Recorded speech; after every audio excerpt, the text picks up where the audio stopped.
أعوذ بالله السميع العليم من الشيطان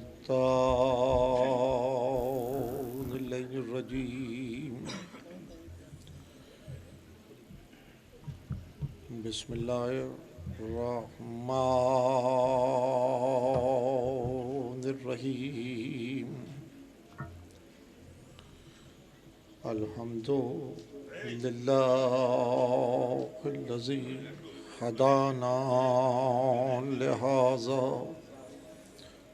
وما كنا لنهتدي لولا أن هدانا الله. لقد جاءت رسل ربنا بالحق والصلاة والسلام على أصل ما في الوجود.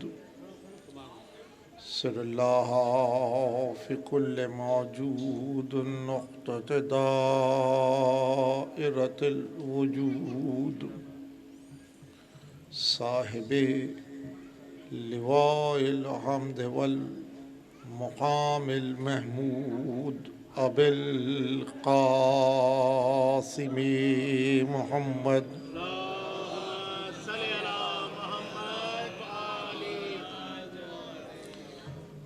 وآله الطيبين الطاهرين المعصومين المظلومين الذين عزل الله عنهم الرجس وطهرهم تطهيرا.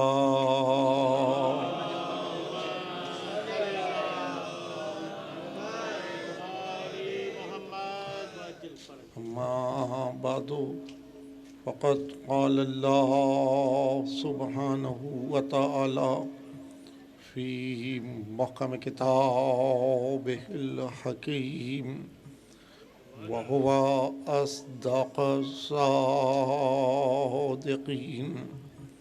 بسم الله الرحمن الرحيم. هل أتى على الإنسان حين من الدهر لم يكن شيئا مذكورا. إنا خلقنا الإنسان من نطفة أمشاج نبتليه فجعلناه سميعا بصيرا. إنا هديناه السبيل إما شاكرا وإما كفورا. صلوات.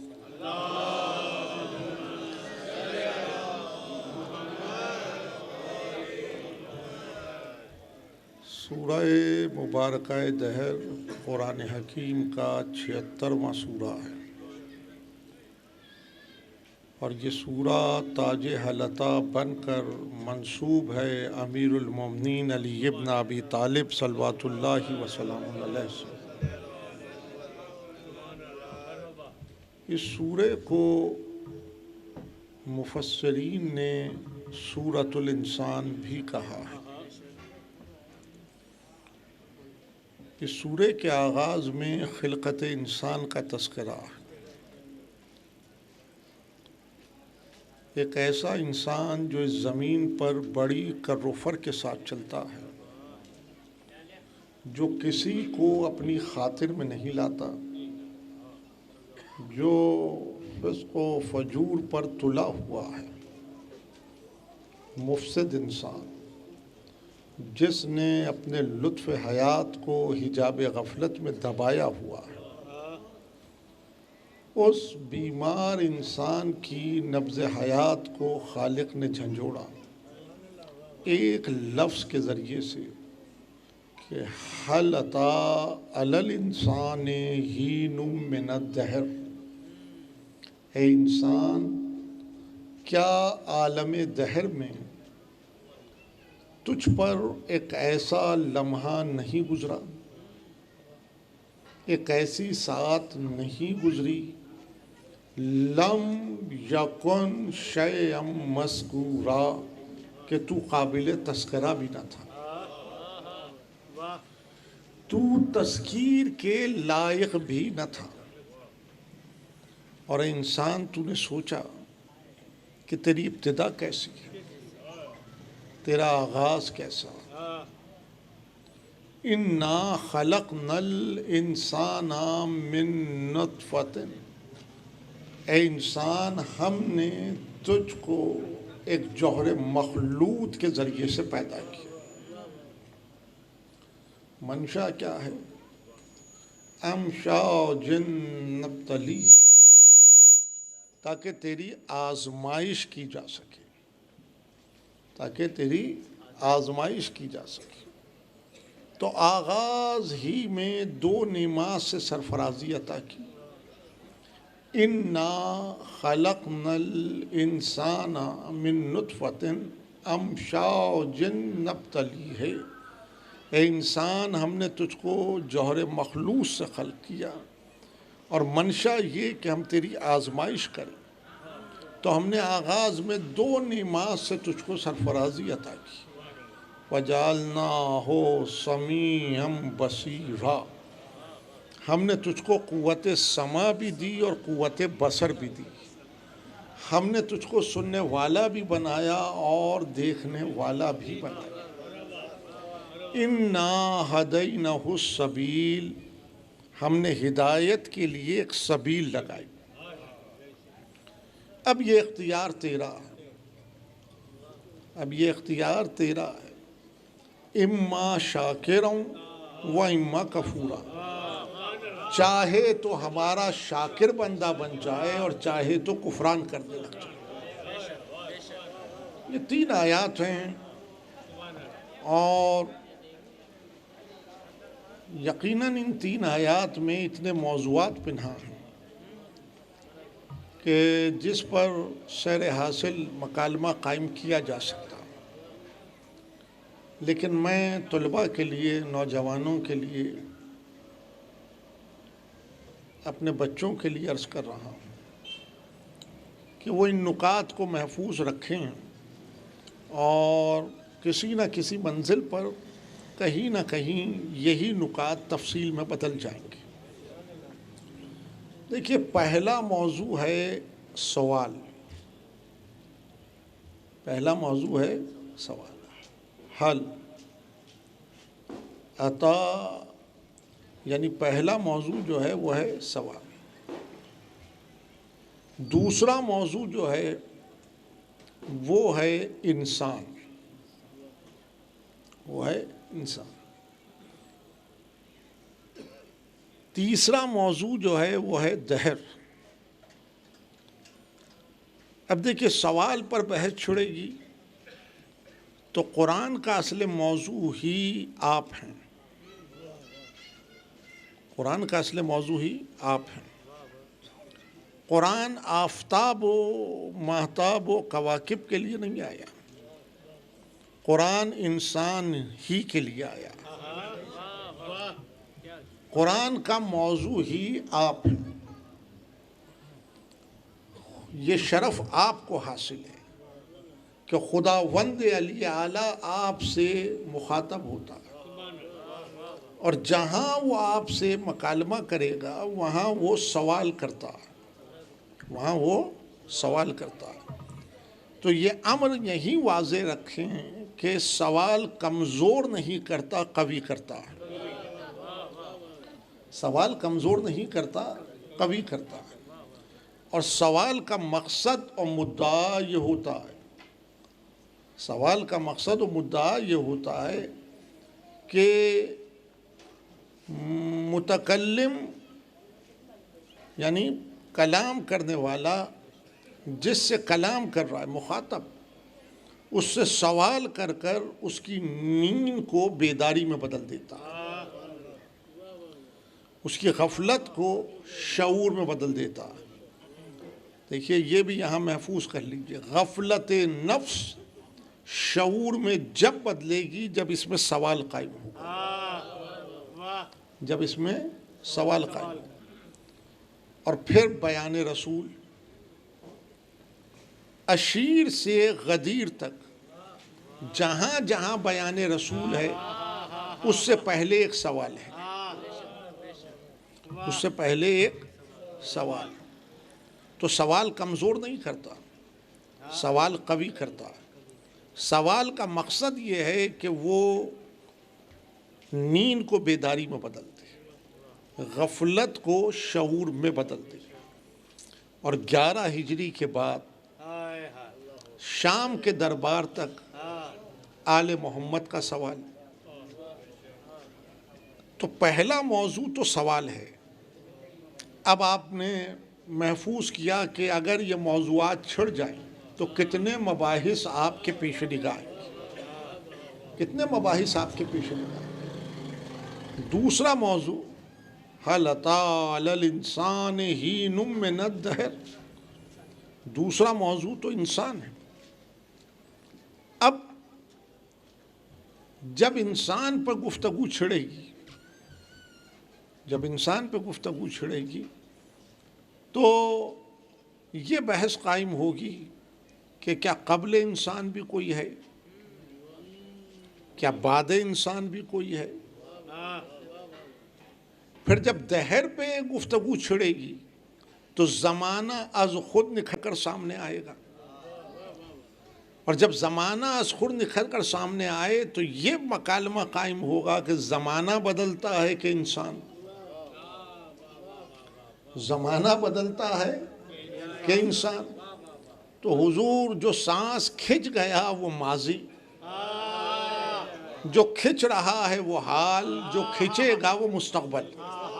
نتیجہ آپ اخذ کریں، نتیجہ آپ اخذ کریں. پھر جب دہر پہ گفتگو کی، زمانہ نکھر کے سامنے آیا تو دہر میں اور زمانے میں فرق کیا ہے. تو ایک مکالمہ اور یاد رکھنے کے قابل ہے کہ جو لفظ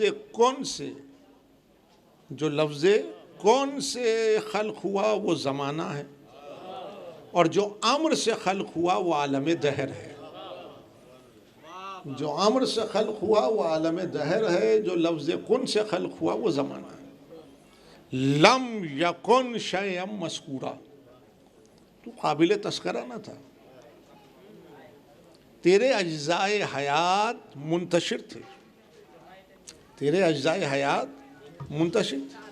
ہم نے نسبت و تناسب کے ذریعے سے اسے اس منزل کمال پر لائے کہ جہاں تو تذکیر کے قابل ہو گیا، جہاں تو تذکیر کے قابل ہو گیا. انا خلقنا الانسان من نطفۃ، اے انسان ہم نے تجھ کو ایک جوہر مخلوط سے پیدا کیا. اب یہ جوہر مخلوط اگر اسی پہ مکالمہ قائم کریں تو حیاتیات کے ابواب کھلتے چلے جائیں گے، حیاتیات کے ابواب کھلتے چلے جائیں گے. یعنی جب دو جرثومے باہم لڑتے ہیں، جب دو جرثومے باہم لڑتے ہیں تو تقسیم در تقسیم کے مرحلے میں وہ اس منزل ارتقاء پر لا کر کھڑا کرتا ہے کہ جہاں سنوارتا ہے تو ہر بار ایک نیا شاہکار سنوارتا ہے، جہاں سنوارتا ہے تو ہر بار ایک نیا شاہکار سنوارتا ہے. دو جرثومے باہم جنگ نہیں کرتے، لڑتے ہیں. جنگ میں اور لڑائی میں فرق ہے،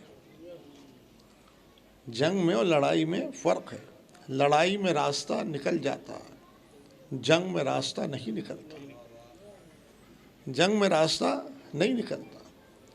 اب اس کو مختصر وقت میں کیسے آپ محفوظ کریں بزرگوں سے معذرت کے ساتھ. دیکھیے، اگر آواز قانون سے نہ ٹکرائے، اگر یہ آواز قانون سے نہ لڑے تو آپ لفظ کو سن نہیں سکتے، لفظ کو سن نہیں سکتے. بالکل اسی طرح اگر غذا دانتوں سے نہ لڑے تو آپ اپنے شکم کو سیر نہیں کر سکتے. اگر ہاتھ اشیاء سے نہ لڑیں تو کام نہیں کر سکتے. اگر پاؤں زمین سے نہ لڑے تو فاصلے طے نہیں ہو سکتے. لیکن اگر پاؤں زمین سے جنگ کریں گے تو تھک جائیں گے.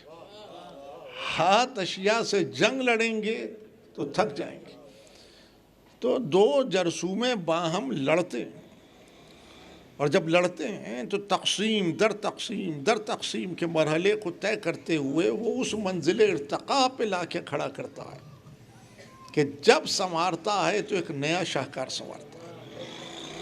جب سنوارتا ہے تو ایک نیا شاہکار سنوارتا ہے. دیکھیے سخنہائے گفتی ہزار ہیں ترجمے ہی میں، یعنی وہ خود یکتا ہے تو آپ کو بھی یکتا بنایا. وہ خود یکتا ہے تو آپ کو بھی یکتا بنایا، یعنی جب بنایا ایک نیا شاہکار بنایا. جب بنایا ایک نیا شاہکار بنایا. اور پھر منشا کیا ہے؟ تاکہ تیری آزمائش کریں، تاکہ تیری آزمائش کریں. تو آغاز ہی میں دو نعمات سے سرفرازی دی، قوت سمع بھی دی اور قوت بصر بھی دی.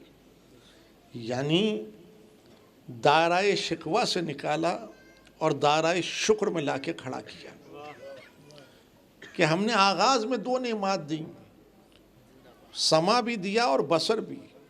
تو علم کے حصول کے بنیادی دو ذرائع ہیں، سمع اور بصر. اے انسان، ہم نے تجھ کو بے خبری کے ساتھ نہیں بھیجا، خبر کے ساتھ بھیجا. اب ایسا نہیں کہ اپنے علم پر ہی ناز کرے، اب ایسا نہیں کہ اپنے علم ہی پر ناز کرے، سر بلند کر کے چلے. نہیں، اِنَّا هَدَيْنَهُ السَّبِيلَ، ہم نے اس کی ہدایت کے لیے ایک سبیل لگائی ہے.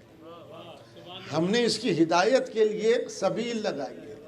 اگر ہماری لگائی ہوئی سبیل سے سیراب ہو تو کیفیت شکر پر ہے، اور اگر اس سے اعراض کر کے چلے تو کیفیت کفر پر ہے. تو کیفیت کفر پر ہے. کبھی کبھی یہ مرحلہ بھی آتا ہے کہ انسان علم کے نشے میں چور ہو کے چلتا ہے. کبھی کبھی یہ مرحلہ بھی آتا ہے کہ انسان علم کے نشے میں چور ہو کے کسی کو خاطر میں نہیں لاتا، کسی کو خاطر میں نہیں لاتا. لیکن جب کاسۂ سر میں نعمت علم آ جائے تو اسے بلند نہیں ہونا چاہیے، عاجزی اور انکساری سے جھک جانا چاہیے. عاجزی اور انکساری سے جھک جانا چاہیے. لیکن کہیں کہیں یہ مرحلہ بھی آتا ہے کہ انسان علم کے نشے میں ہی چور ہو کے چلتا. ترجمے کو مکمل کرتے ہوئے جوش کے 4 مصرے پیش نگاہ ہیں، شاید میری طویل بات سمٹ جائے. حضرت جوش نے کہا کہ یہ مرحلہ بھی آتا ہے کہ اکثر انعام قہر بن جاتا ہے.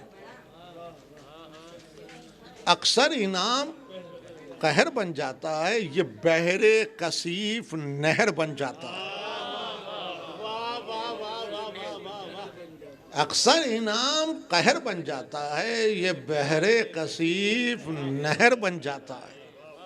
وہ علم جو اکثیر ہے انسان کے لیے، وہ علم جو اکثیر ہے انسان کے لیے، گر ہضم نہ ہو تو زہر بن جاتا ہے.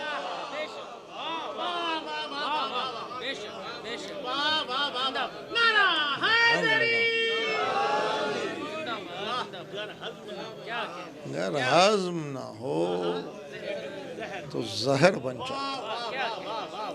اب ظاہر ہے نصف شب کی منزل میں آپ حضرات تشریف فرمائیں تو کتنے موضوعات آپ نے محفوظ کیے ان 3 آیات کے اندر.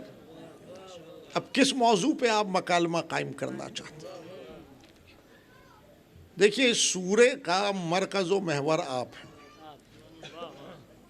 اس سورے کا موضوع انسان ہے. اس سورے کا موضوع انسان ہے. چلیں یہی سوال اپنی حضوری میں رکھیں ہم کہ انسان کسے کہتے ہیں؟ انسان کسے کہتے ہیں؟ تو شاید زیر لب آپ مسکرا کے کہیں کہ اتنی خبر نہیں کہ انسان کسے کہتے ہیں۔ سبھی انسان، سبھی انسان۔ تو حضور زندگی کا سب سے بڑا دھوکہ یہی ہے کہ آپ اپنے جیسے ہم جلیس کو دیکھیں اور اسے انسان کہہ بیٹھیں۔ آپ اپنے جیسے ہم جلیس کو دیکھیں اور اسے انسان کہہ بیٹھیں۔ حضور ہر کس و ناکس کو انسان نہیں کہتے۔ اگر سب ہی انسان ہوئے تو تمیز نیک و بد مٹ جائے گی، امتیاز خیر و شر مٹ جائے گا۔ آپ حق و باطل میں مبادہ تخصیص نہیں کر سکیں گے۔ اگر سب ہی انسان ہیں تو جو قتل کر رہا ہے وہ بھی انسان، اور جو قتل ہو رہا ہے وہ بھی انسان۔ تو پر ظالم بھی انسان، مظلوم بھی انسان۔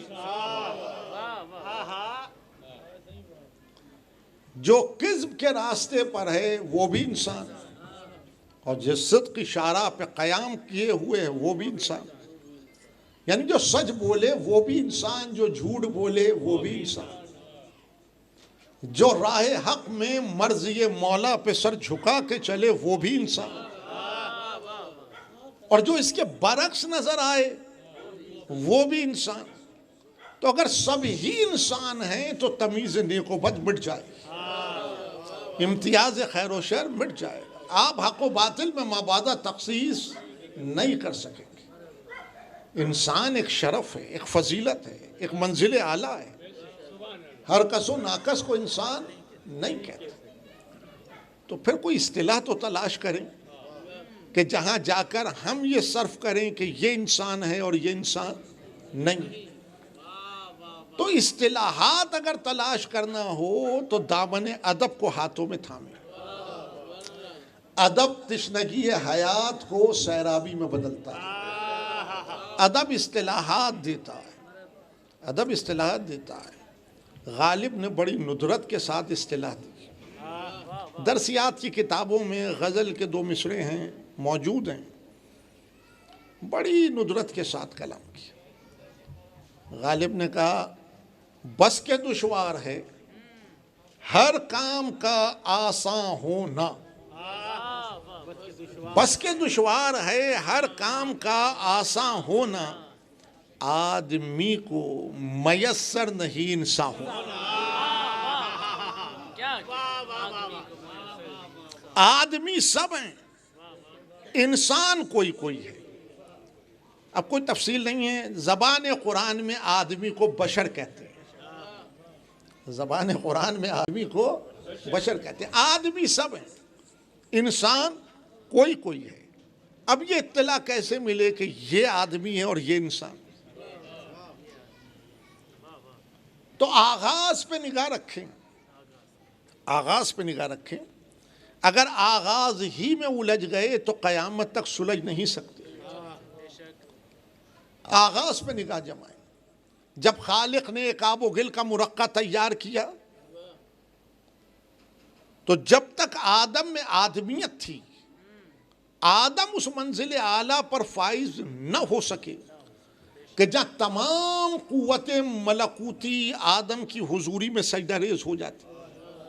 یہ پہلا آدمی تھا، اور خالق نے اس پہلے آدمی کو منزل امتحان میں ڈالا۔ امتحان بے خبر نہیں دیتا، باخبر دیتا ہے۔ امتحان مجبور نہیں دیتا، صاحب اختیار دیتا ہے۔ فرشتے تو یہی کہہ کے رکے کہ انی عالم ما لا تعلمون، ہمیں تو اتنا علم ہے جتنا کہ تو دیا ہے۔ لیکن آدم علم کی منزل میں سرفرازی پا گئے، اور جب آدم منزل علم میں سرفرازی پا گئے تو خالق نے حکم دیا کہ تمام قوت ملکوتی اس کی حضوری میں سجدہ ریز ہو جائے۔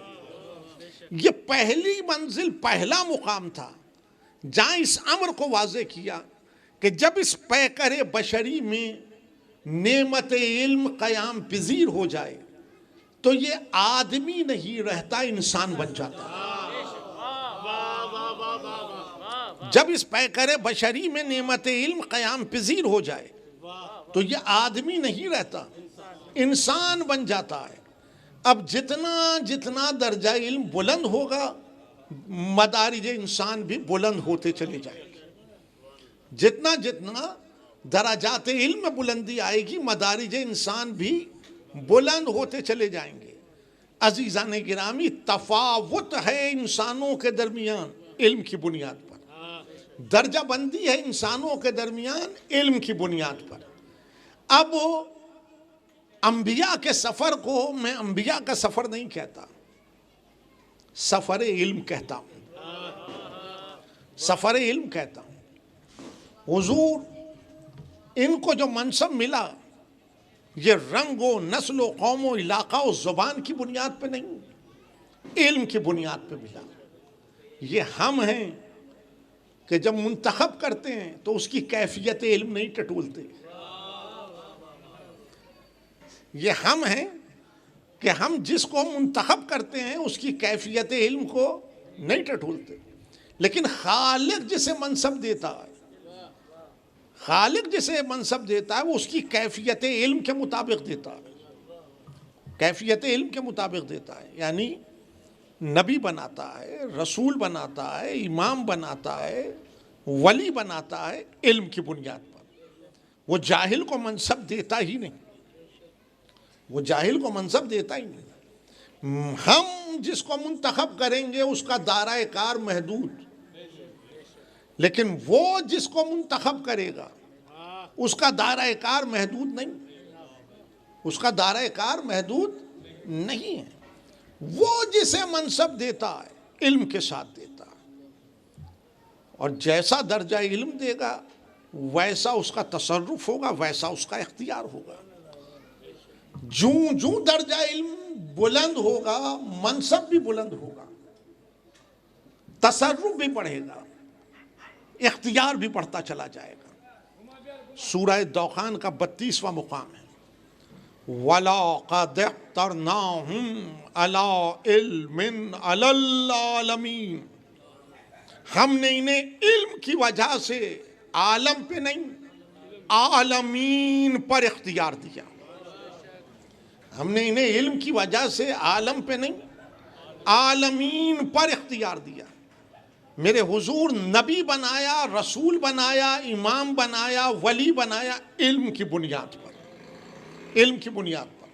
اب یہاں بھی کوئی تفصیل نہیں ہے، لیکن یہ مکالمہ بھی آپ محفوظ رکھیں، محفوظ رکھنے کے قابل ہے، کہیں تفصیل میں بدل جائے گا کہ جب علم منزل عطایا پر ہو تو نبی بنتا ہے، جب علم منزل عطایا پر ہو تو نبی بنتا ہے، علم جب منزل امتحان میں آ جائے تو امام بنتا ہے، ابراہیم۔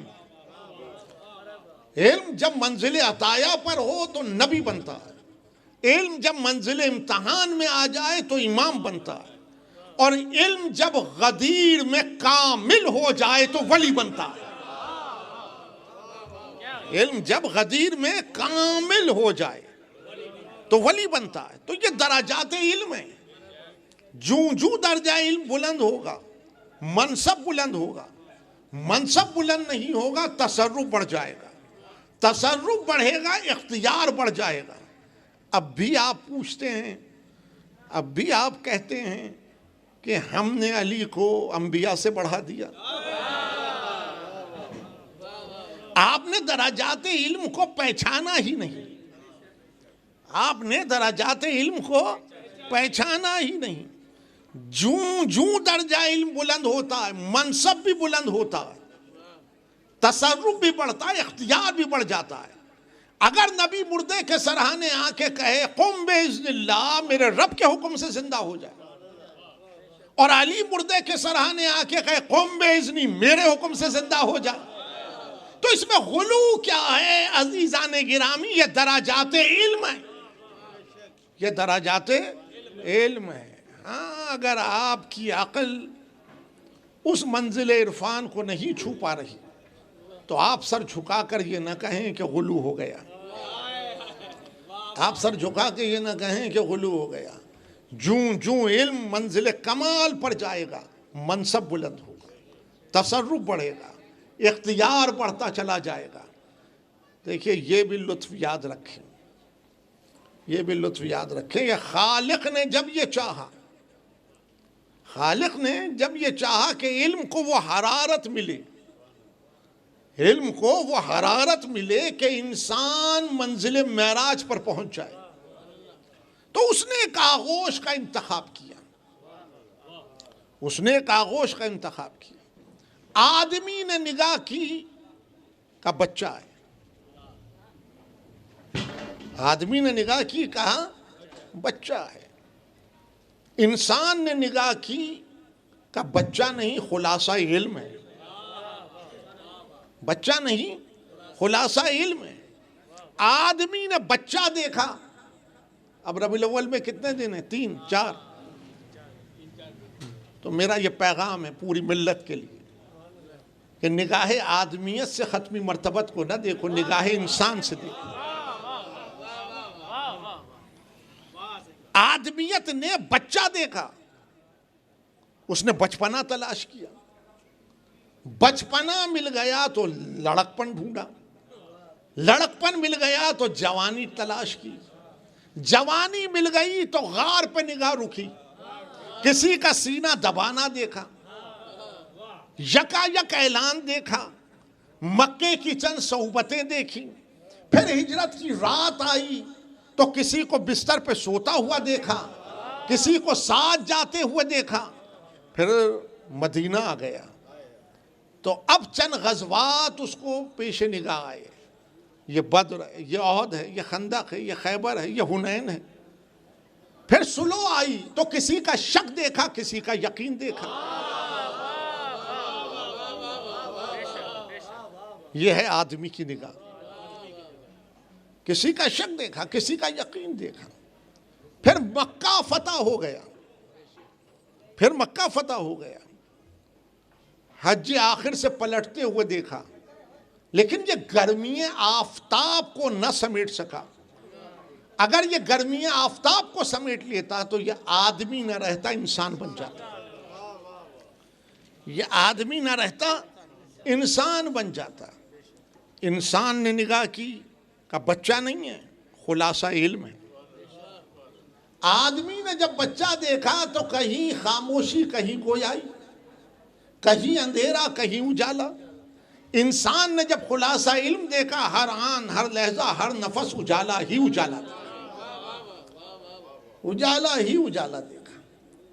آدمی نے نگاہ کی، آدمی نے نگاہ کی تو کہا سواری کیا ہے؟ آدمی نے نگاہ کی تو سواری کیا ہے؟ اب سواری تلاش کی تو سواری نور کو کمال یہ کر دکھایا کہ کھوٹے سے باندھ کے چھوڑ دیا، کھوٹے سے باندھ کے چھوڑ دیا۔ اب الجھ گیا کہ جسم چلا کہ روح،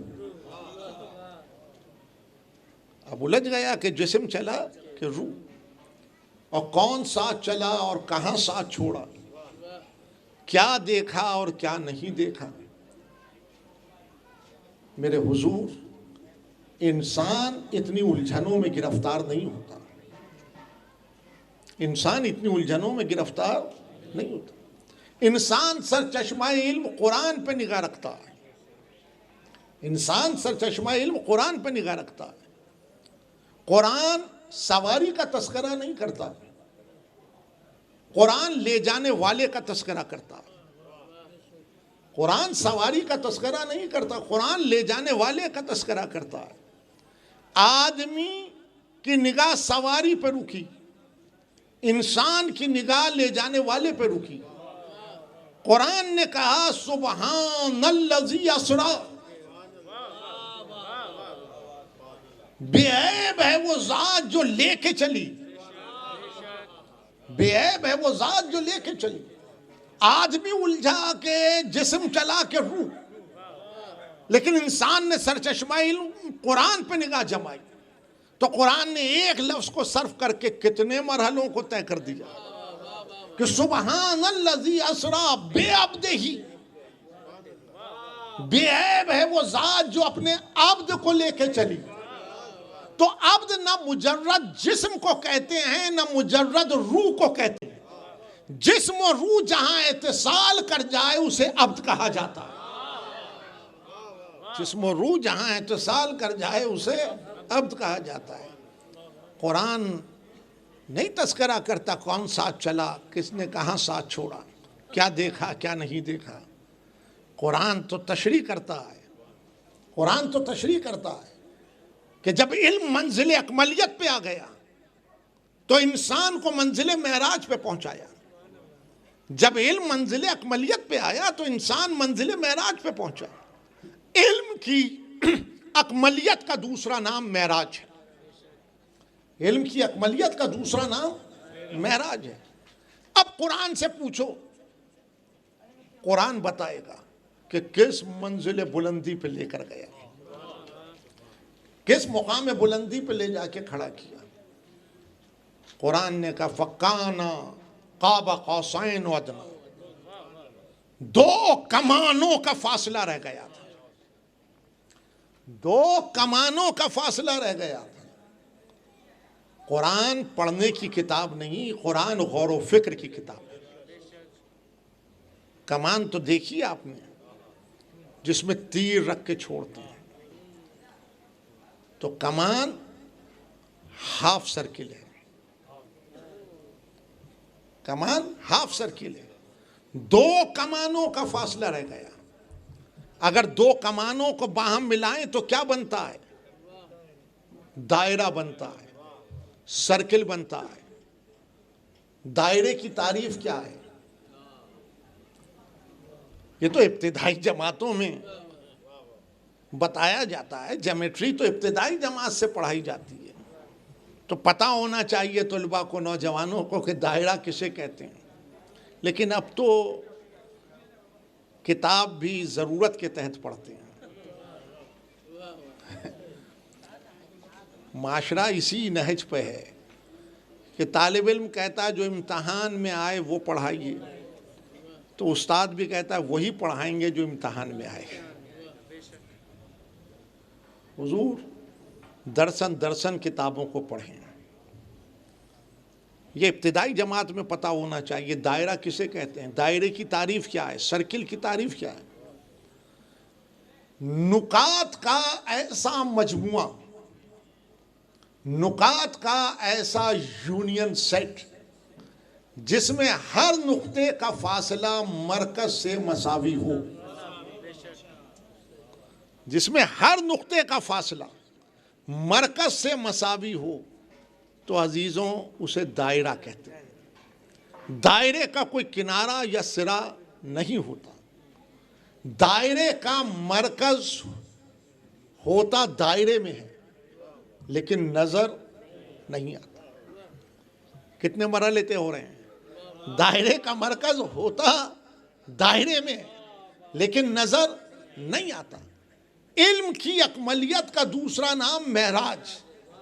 دنیا کو حیرت ہے جانے میں، ہمیں حیرت ہے ان کے یہاں آنے میں۔ وہ آئے بھی تعارف علم کے لیے، وہ گئے بھی تعارف علم کے لیے، اور اس منزل پہ بتایا کہ علم کا کوئی کنارہ یا سرا نہیں ہے کہ یہاں سے شروع ہوا یہاں ختم ہو گیا۔ علم بمثل دائرہ ہے۔ جب اس پیکر بشری میں نعمت علم قیام پذیر ہو جائے تو یہ ادھر ادھر بھٹکا نہیں پھرتا، یہ مضبوط ارتباط باہمی کے ساتھ ایک دائرے میں سفر کرتا ہے، یہ مضبوط ارتباط باہمی کے ساتھ ایک دائرے میں سفر کرتا ہے۔ آدمی نا امید و محروم و مایوس ہوتا ہے، لیکن انسان نا امید و محروم و مایوس نہیں ہوتا۔ کیوں؟ آدمی کا مرکز نہیں ہوتا، انسان کا مرکز ہوتا ہے۔ آدمی کا مرکز نہیں ہوتا، انسان کا مرکز ہوتا ہے۔ جس کا مرکز نہیں ہوتا وہ شکوہ کرتا ہے، جس کا مرکز ہو وہ شکر کرتا ہے۔ تو یہ میرا ہی ادا کیا ہوا کلمہ ہے، مستعار لے کے ہدیہ کرتا ہوں کہ شکوہ زندگی کو سمیٹ لیتا ہے اور شکر زندگی کو طول دے دیتا ہے۔ شکوہ زندگی کو سمیٹ لیتا ہے، شکر زندگی کو طول دے دیتا ہے۔ اس سفر نے بتایا علم کی اکملیت کا دوسرا نام معراج ہے، اور جب علم اپنی منزل اکملیت پہ پہنچ کر منزل معراج پر قیام کرے، منزل معراج پر قیام کرے، تو اب اس کے لیے غائب نہیں رہتا، حضور ہو جاتا ہے۔ کیوں الجھ رہے ہو نبی کے غیب و حضور میں؟ قرآن نے ایک لفظ کو صرف کیا، ثم دنا فتدلی۔ اب اس کی نگاہ ڈول بن گئی تھی، اب اس کے لیے عالمین غائب نہیں رہے، حضور ہو گئے تھے۔ اب اس کے لیے عالمین غائب نہیں رہے، حضور ہو گئے تھے۔ تو عزیزان گرامی، بنام نبی اگر ایک سانس طلب علم کے ساتھ آپ بھی کھینچ لیں تو آپ کا غیب بھی حضور بن جائے گا۔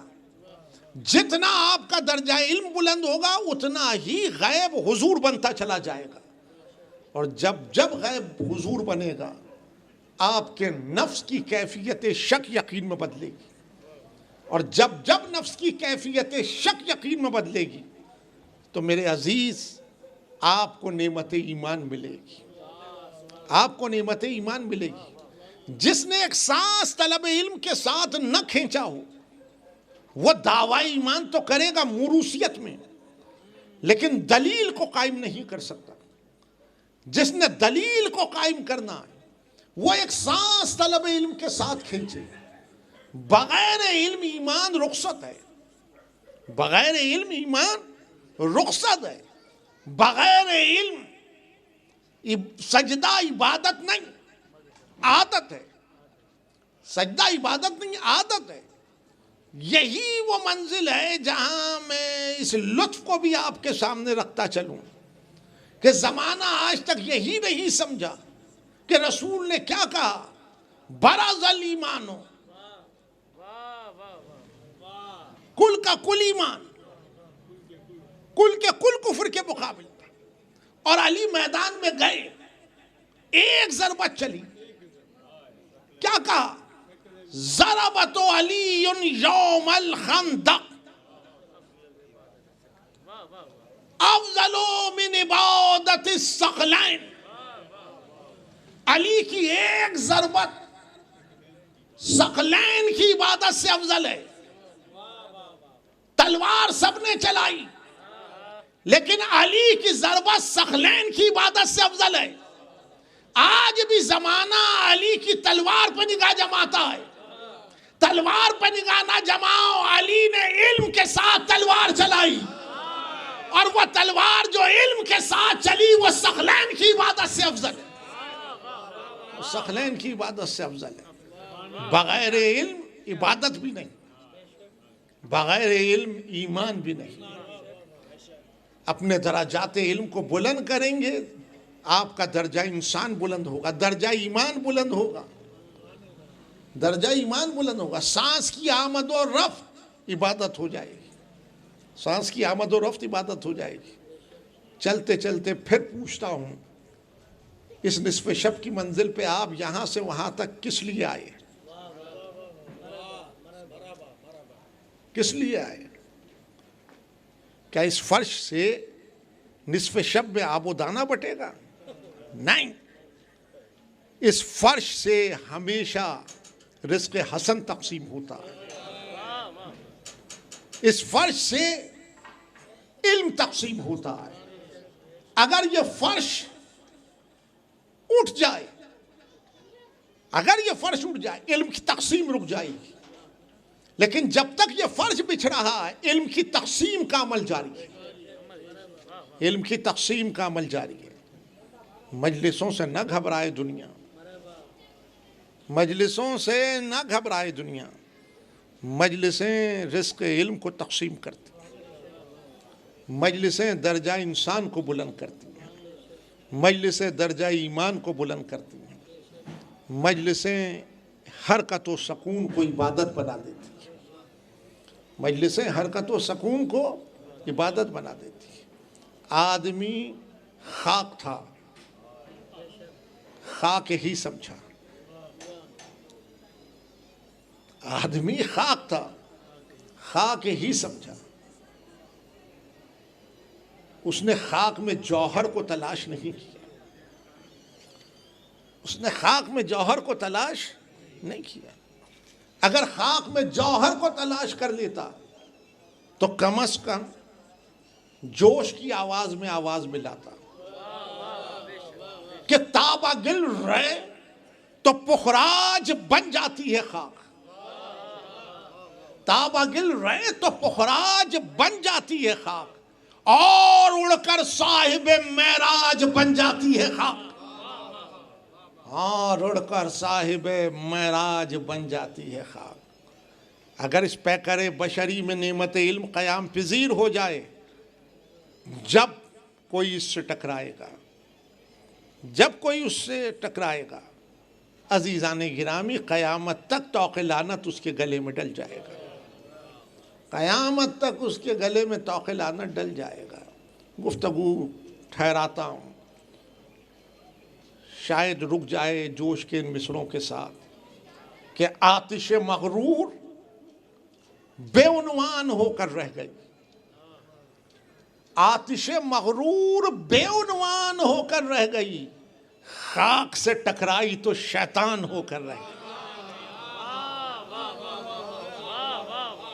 خاک سے ٹکرائی تو شیطان ہو کے رہے۔ آپ نے خاک میں جوہر کو تلاش نہیں کیا، اگر خاک میں جوہر کو تلاش کرتے تو پھر لطف حیات کی اس منزل کو پاتے کہ جہاں انیس کو آگے بڑھ کے کہنا پڑا کہ جبریل امی کو بھی وانا دخل کی جاتی، جبریل امی کو بھی وانا دخل کی جاتی، یا احمد مختار تھے یا ذات خدا تھے، یا احمد مختار تھے یا ذات خدا تھی۔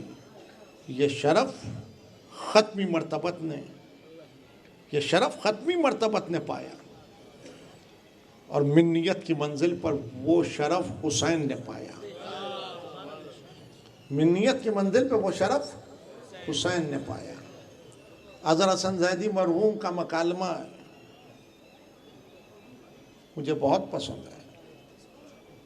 انہوں نے کہا تھا کہ نانا کے قدموں نے عرش کو عرش معلیٰ بنا دیا، اور نواسے کے قدموں نے فرش کو فرش نہیں رہنے کربلائے معلیٰ بنا دیا، کربلائے معلیٰ بنا دیا۔ حسین نے قربانیوں پہ قربانیاں دیں، حسین نے قربانیوں پہ قربانیاں دیں۔ سر انسان بلند رہے، سر انسان بلند رہے۔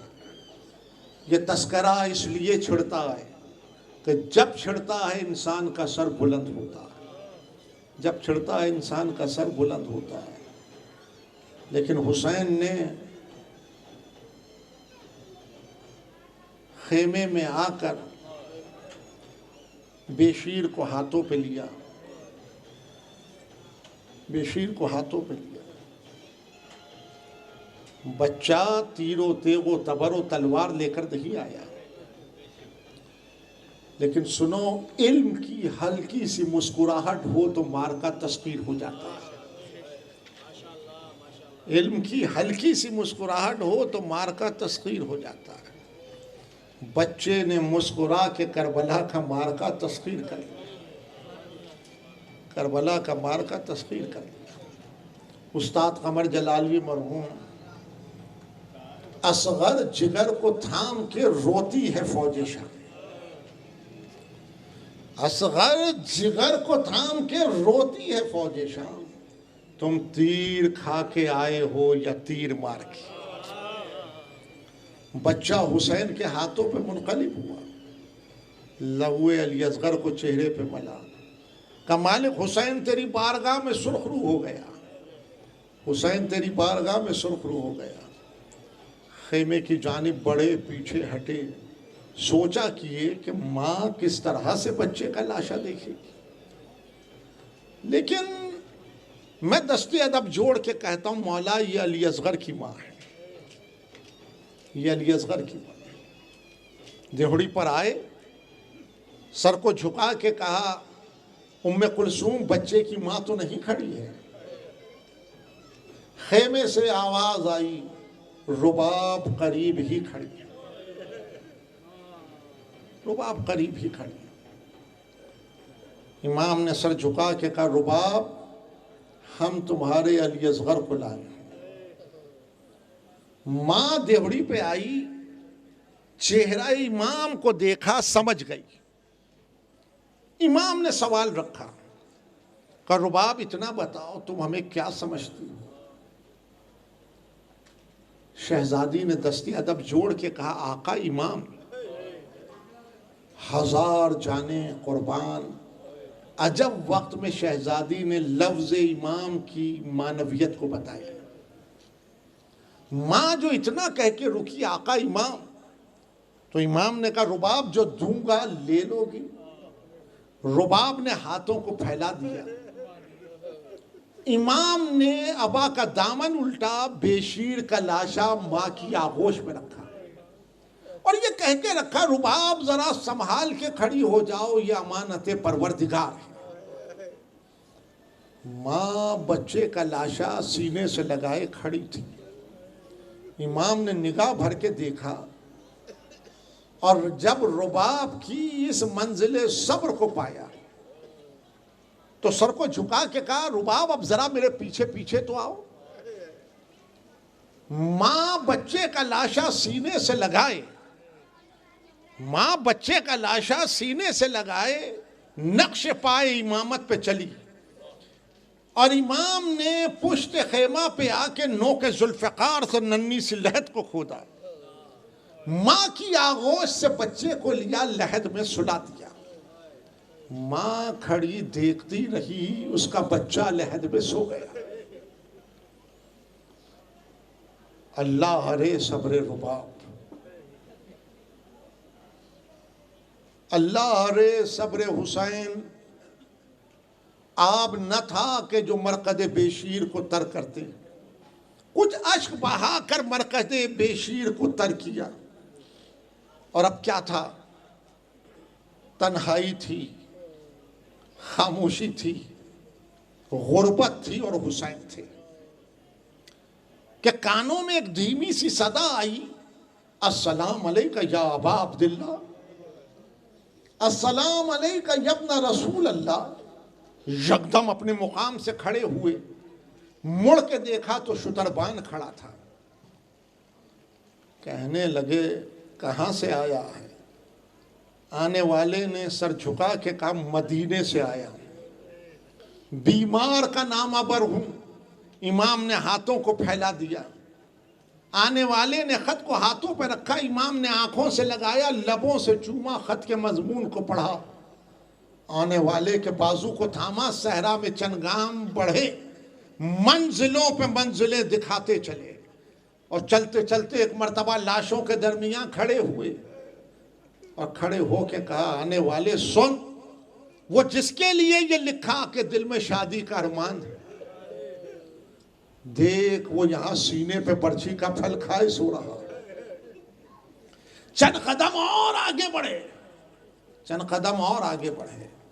کہنے لگے کہ وہ جس کے لیے یہ لکھا کہ لینے کو کیوں نہیں آتے, وہ دیکھ دریا پہ شانے کٹائے سو رہا ہے, وہ دیکھ دریا پہ شانے کٹائے سو رہا ہے. امام واپس اپنی منزل پہ لوٹے. آنے والے نے دست ادب جوڑ کے کہا مولا ایک کرم اور کیجیے. کیا کہنا چاہتا ہے؟ کہ مولا بس اتنا بتا دیجئے یہ مزار کس کا ہے. امام یا تو کھڑے تھے یا بیٹھ گئے, دونوں ہاتھ مرقد بے شیر پہ رکھ دیے, دونوں ہاتھ مرقد بے شیر پہ رکھ دیے.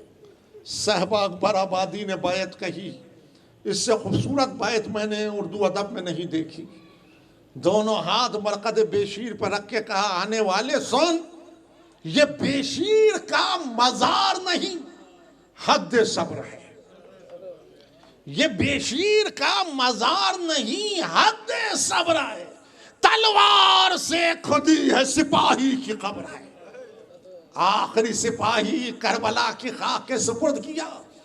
عجب وقت میں عصر کی منزلوں کے قریب یہ قاصد مدینے سے کربلا پہنچا تھا، لیکن سنو، ایک قاصد بعد عصر کربلا سے مدینے کی جانب چلا، اور جب وہ مدینے میں داخل ہوا تو یہ کہتا ہوا داخل ہوا، مدینے والوں، مدینہ رہنے کے قابل نہیں رہا. مدینے والوں سنو، وہ قافلہ جو مدینے سے گیا تھا کربلا کے صحرا میں مارا گیا. ایک انبوئے کثیر قاصد کو گھیرے ہوئے تھا. قاصد کہہ رہا تھا مسجد میں جا کے میں سنانی سناؤں گا. عزیزوں، مسجد بھری تھی لوگوں سے. قاصد پر سرے منبر آیا اور قاصد نے سنانی سنانا شروع کی. نالا و شیون بلند تھا. ایسے میں قاصد نے دونوں ہاتھ بلند کرتے ہوئے کہا، الا قتل الحسین بکربلا، الا ذبح الحسین بکربلا. ایسے میں پیچھے سے ایک آواز گونجی، لوگوں ذرا راستہ دو، مجھے قاصد سے سوال کرنا ہے. لوگوں ذرا راستہ دو، مجھے قاصد سے سوال کرنا ہے. پلٹ کے دیکھا، ایک بی بی سیاہ چادر سر پہ اوڑھے ہوئے آگے بڑھ رہی ہے. آہستہ آہستہ منبر کے سامنے آ کے کھڑی ہو گئی. کہنے لگی، قاصد بس اتنا بتا، جب حسین مارا گیا عباس کہاں تھا؟ جب حسین مارا گیا عباس کہاں تھا؟ قاصد نے کہا، بی بی تجھے اس سے کیا کام؟ کہا بس میرے سوال کا جواب دے. قاصد نے کہا ذرا اپنا تعارف تو کرا دیجئے، ذرا اپنا تعارف تو کرا دیجئے. کہنے لگی، مجھے ام البنین کہتے ہیں، میں عباس کی ماں ہوں. قاصد نے اتنا سنا اور دونوں ہاتھ سر پہ رکھ کے کہا، بی بی تیرا لال دریا پہ شان کٹائے سو رہا تھا، تیرا لال دریا پہ شان کٹائے سو رہا تھا. عزیزہ، ام البنین چلی تیز قدم مسجد سے چلی، بقیے میں آئی، زہرا کے پائیں تھی، سر کو رکھ کے کہا، شہزادی، شہزادی عباس نے میرے دودھ کی لاج رکھ لی. شہزادی عباس نے آپ کی حضوری میں مجھ کو سرخرو کر دیا.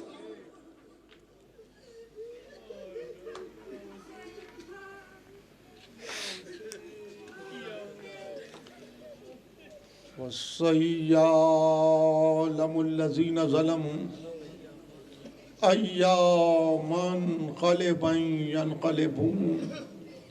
الہی و سیدی یا مولایا، پروردگار ہماری اس عبادت کو اپنی بارگاہ میں قبول فرما.